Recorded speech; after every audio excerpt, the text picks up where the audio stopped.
This week on Wisconsin Foodie. We try to do here is to make an American version of the raclette. So raclette is traditionally a French or a Swiss style of cheese. Typically it is melted and scraped straight off the wheel. Hey! Hey Luke, how are you? Good. Am I dressing the part? You're perfect. Yeah. Good to see you. We're gonna put some curd in the mold and yeah, we're ready to roll. This is so satisfying. We've left Kewaunee and we're on our way to restaurant Birch in Milwaukee. I am so excited to be in Birch today and watching a true master work with this cheese that we've seen come from the milk stage all the way through. And so we're gonna char some cabbage over the fire really hard, and then we're gonna kind of freshen it up with some of that raclette layered in between. And then we're gonna pour a little smoky pork broth in the bowl with the cabbage. Yeah, that sounds delicious. I can't wait. Wisconsin Foodie would like to thank the following underwriters.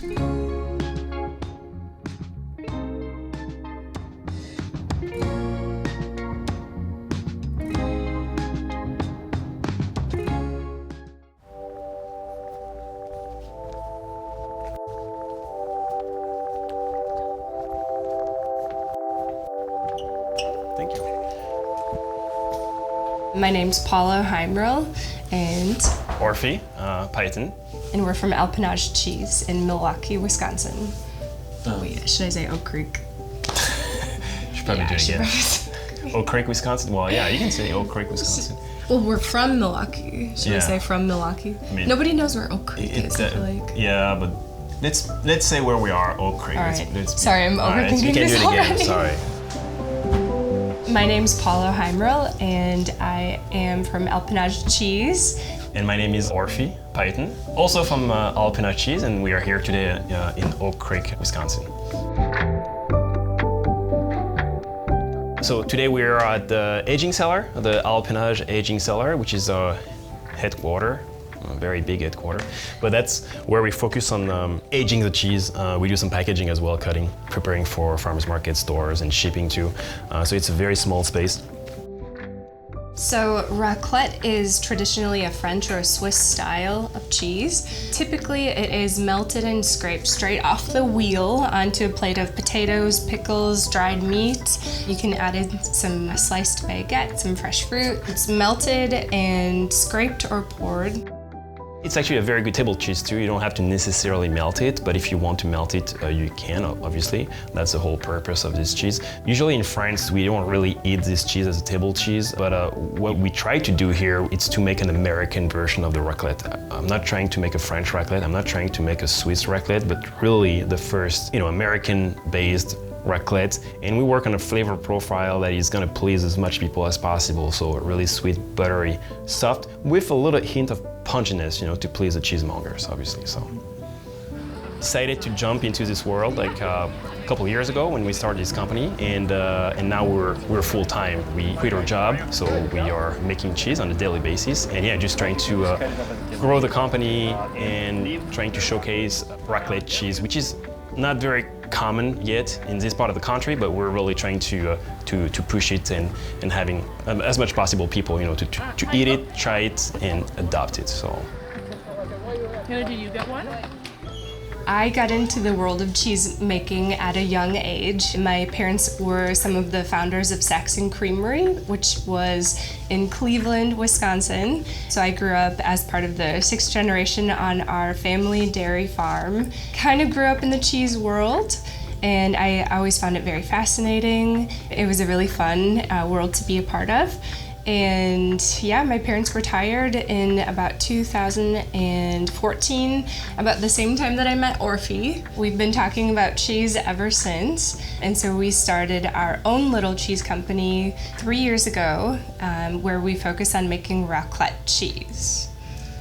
I really got involved in the cheese industry, in the cheese world, I would say, when I met Paula. Her parents have a very deep passion for cheese making and dairy farming in general, and they really kind of grew me into becoming a cheesemaker. When I first moved here, I was actually working for a French company in IT, so a really completely different world. I am currently washing a couple of wheels of our raclette cheese. So this one here, this batch is approximately a month old, And you can see the color of the rind is slowly changing from white to yellow reddish. So that's what we do with all the wheels. They are at different stage here. You have, they are pretty white. They are from like a week ago, and this one a month ago. So they're gonna slowly change to a very reddish color, and that's when it's ready.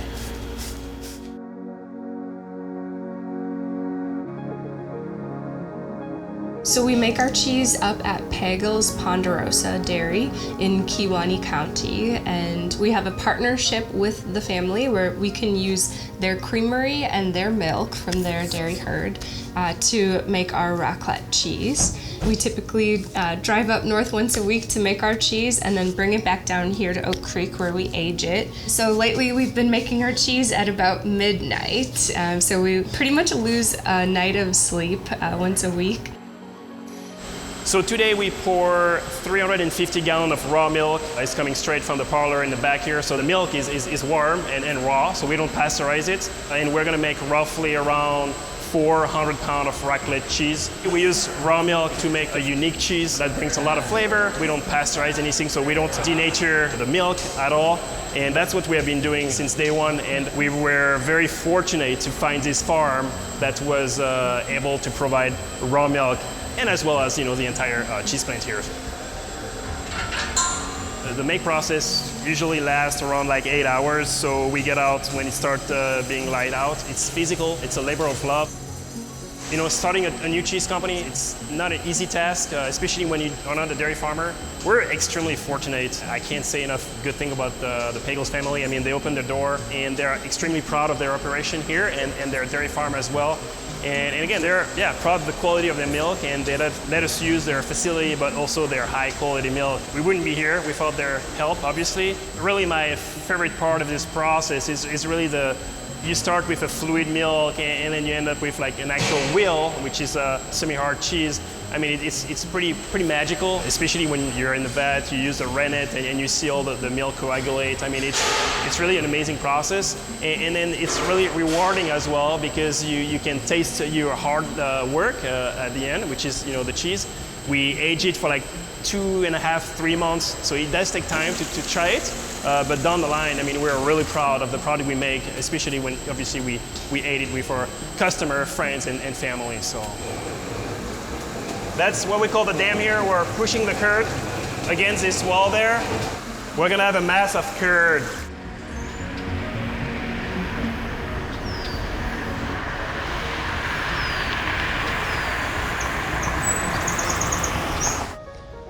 How to dress for a cheese-making operation. Step 1. So we're gonna start with the lab coat, just to make it look official. Step 2. Your favorite, my favorite, those booties! Fred Rogers had nothing on me. It's a beautiful day in the neighborhood. Beautiful day in the neighborhood. Now, for this. I have to say, I really appreciate the beard nets. And the reason why, trying to put a hairnet over your face and double hair netting between the head and your beard and mustache is sometimes a little much. So this, for me, is a win. Let's make some cheese.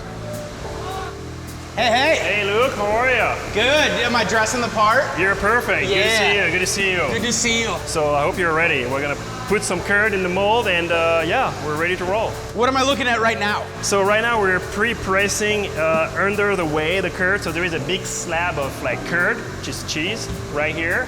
We're almost done. We're removing all the whey here with the dam to make sure, you know, the curd stay here. And then we're gonna cut it in square and put them in the mold right there in the press. So, and it's gonna press for like 4 or 5 hours. So Sweet. So when we're done here, we're gonna bring it back to Milwaukee, to Oak Creek, at our aging cellar, and we're gonna age it for like 2.5 to 3 months. So on wood board, in open air, cave-like cellar, we're gonna watch the wheel flip them almost every day. And the flavor is really coming from the rind, the process of washing and flipping, which is pretty unique still here in America, actually. We're ready, so we're gonna remove the dam here. Okay. And we're gonna cut the curd first. Okay. And then we're gonna just put one by one in the mold, okay? Perfect. All right. Wow. So you see that's a big slab of cheese here. So you can tell it's pre-priced. It's kind of a mass now. Still very warm, so that's good. And then we're gonna just cut it and put it, you know, in mold. So This is so satisfying. it is nice, yeah. So that's a nice mass of cheese right here. So it's pretty good. Oh man, that's still really warm. It is, yeah. So the texture on this, I mean, it's spongy, but it has a certain body to it. Like there is a little bit of resistance. I think the thing that catches me is the fact that it's still warm. Because this is a raw milk cheese and the acidity is really high, as this cools, I would imagine that heat really reacts with some of the natural bacteria in the raw milk. And as it cools, it allows that to bloom and create flavor, which is an amazing part of the raclette experience. We're gonna take some slab here, put them in the mold, weight it. If we need to add a little bit of curd, we're just gonna cut a little bit and just put it in the mold. And then we're gonna put it straight in the press right behind you, so yeah. Okay. We're gonna do around like 36 wheels today, and we're gonna have around like 400 pounds of cheese for this batch, so wow. Yeah. I mean, the sensation of picking up this mass of cheese is kind of wild. Like at first, it strikes me like how dense it is, and it's got an inherent heaviness. I find myself really wanting to protect those curds because I don't want to pull them, I don't want to damage them. And as indicated by Paula here, I mean, you can handle these things a little bit. So it's definitely a sensation. They're still warm. They feel really, really pudgy, kind of delicious. But this process for me never gets old. One of the things I love to do when I'm cheese making is to taste these raw curds. I think that there's so much inherent flavor in the milk itself, and I'm really, really excited to see what these come out like.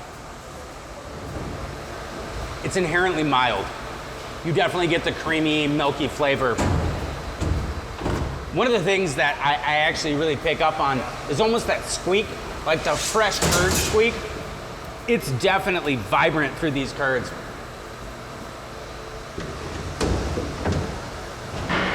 It's classic. It's sweet. It has all the inherent building blocks of making delicious, delicious cheese.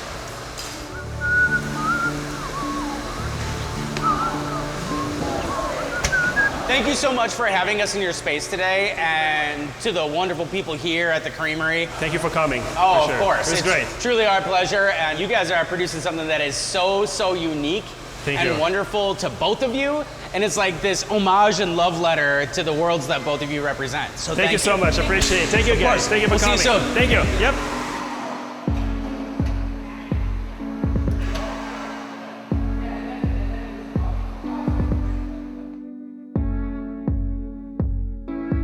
We've left Kewaunee and we're on our way to restaurant Birch in Milwaukee, where Chef Kyle Nall takes local produce and ingredients and elevates them using his open hearth. I can't wait to see what he does today, utilizing that raclette cheese from our friends at Alpinage. Yeah, I'm Kyle Nall. I'm the chef owner of Birch Restaurant here on the north end development of the east side of Milwaukee. We've been open for about 3 years now. The most important thing for us is using the best produce that we can get. And what that means for me is obviously the freshest, but that comes from the community that surrounds us. So I grew up in Alabama, another great center of agriculture. Grew up going to farmers markets and meeting farmers with my mom.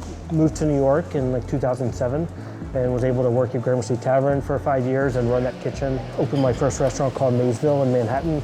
And then we actually opened a second restaurant in New Orleans. You know, now I'm lucky enough to be in a totally different environment with its own, agriculture and amazing things produced. And we operated Birch from the previous owner for about a year. And then my wife and I bought it from the old owner. And, it's been, almost 3 years now and has just been truly amazing. So what makes Birch actually more unique than really anywhere else is that there's no actually gas in this building or restaurant. So when we talk about food and what we're going to cook, we have to think about how we're going to cook it over fire. the base of the whole menu and restaurant is the wood-burning fire. It really allows us to keep things simple. It's important, just like I said, for things to taste like themselves. We want them to stay like that through the cooking process as well. So, I feel very lucky of how the community has supported us and what we do here.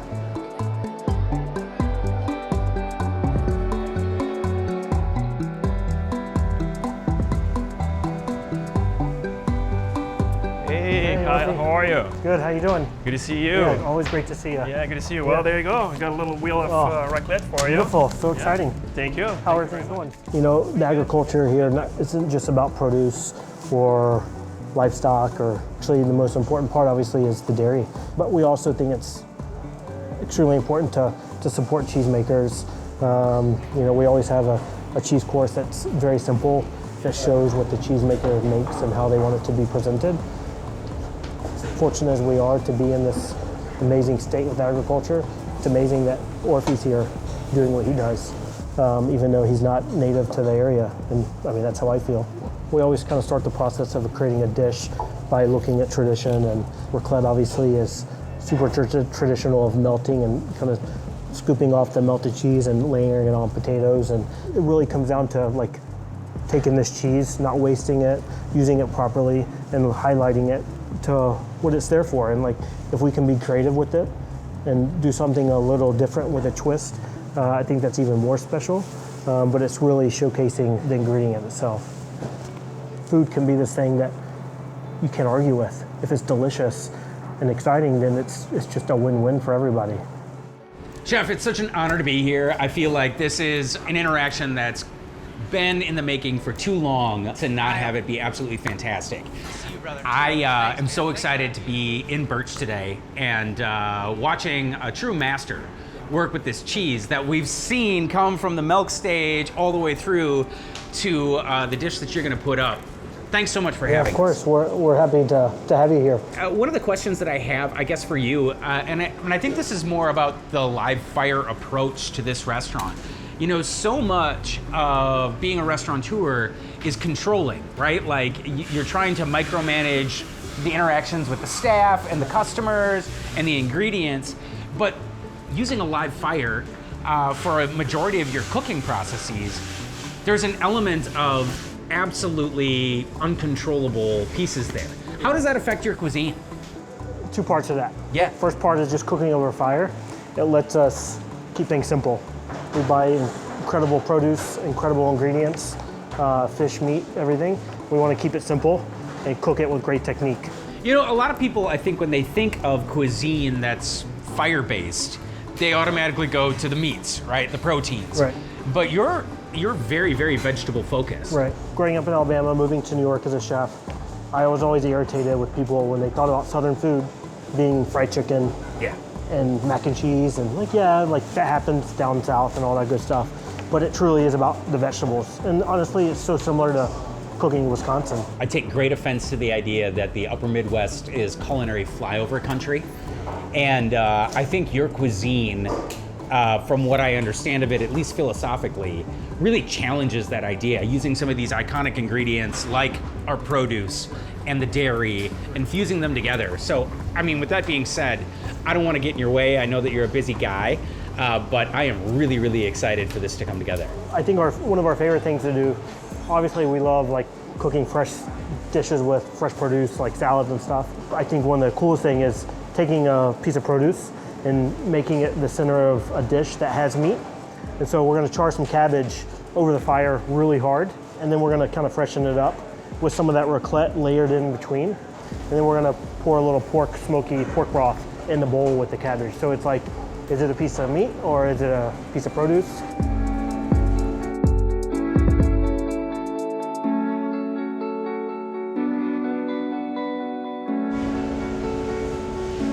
So to make this dish kind of iconic for Birch and my style of cooking, we're gonna have a bunch of herbs in there and acidity just to brighten the dish up and elevate it and make your mouth water as you're eating it. Yeah, that sounds delicious. I can't wait.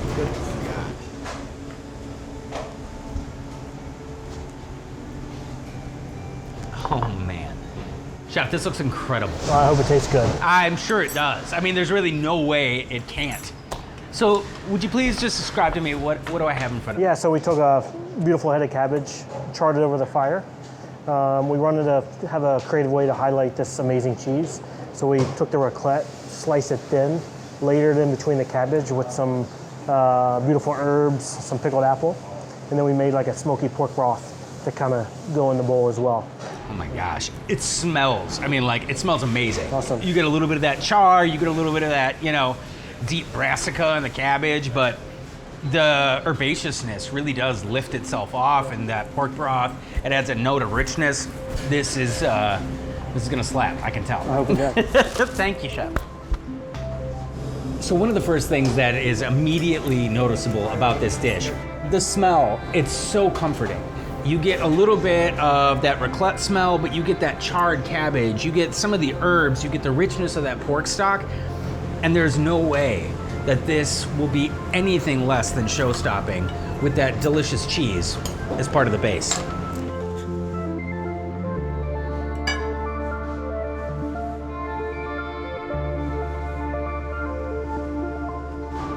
Wow, that is straight up delicious. This dish, while understandably, it could go in a lot of different ways. The fact that this is a charred roasted vegetable with this delicious cheese and all of these different herbs and apples and pork stock, it kind of all comes together in one big, beautiful bite. It's outstanding. Wow. Being able to appreciate the raclette as it's melted through those layers of the cabbage and the apples and the herbs, specifically the mint, it's surprising. It acts as a glue that binds it all together. And you really do taste the love and care from the folks at Alpinage all the way through to Kyle and his amazing staff at Birch's execution of this thing. This is fantastic. Seriously, it's like cabbage ramen. It's so good. Chef, thank you so much, Great to brother. see you, Luke. I appreciate you so much. Thanks This for was coming. delicious.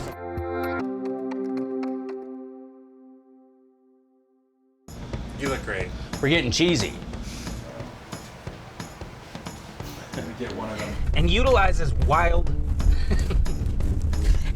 We've left Kewaunee and we're on our way to Milwaukee to visit my good friend Kyle Birch.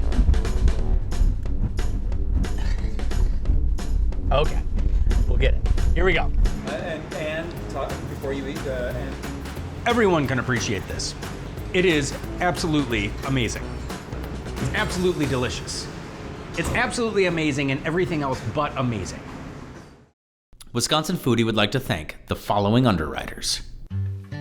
The dairy farmers of Wisconsin are proud to underwrite Wisconsin Foodie and remind you that in Wisconsin, we dream in cheese. Just look for our badge. It's on everything we make. Did you know Organic Valley protects over 400,000 acres of organic farmland? So are we an organic food cooperative that protects land? Or land conservationists who make delicious food? Yes, we are. Organic Valley. Employee-owned New Glarus Brewing Company has been brewing and bottling beer for their friends only in Wisconsin since 1993. Just a short drive from Madison, come visit Swissconsin and see where your beer's made. Wisconsin's great outdoors has something for everyone. Come for the adventure, stay for the memories. Go wild in Wisconsin. To build your adventure, visit dnr.wi.gov. 20-minute commutes, weekends on the lake, warm welcomes, and exciting career opportunities. Not to mention all the great food. There's a lot to look forward to in Wisconsin. Learn more at inwisconsin.com.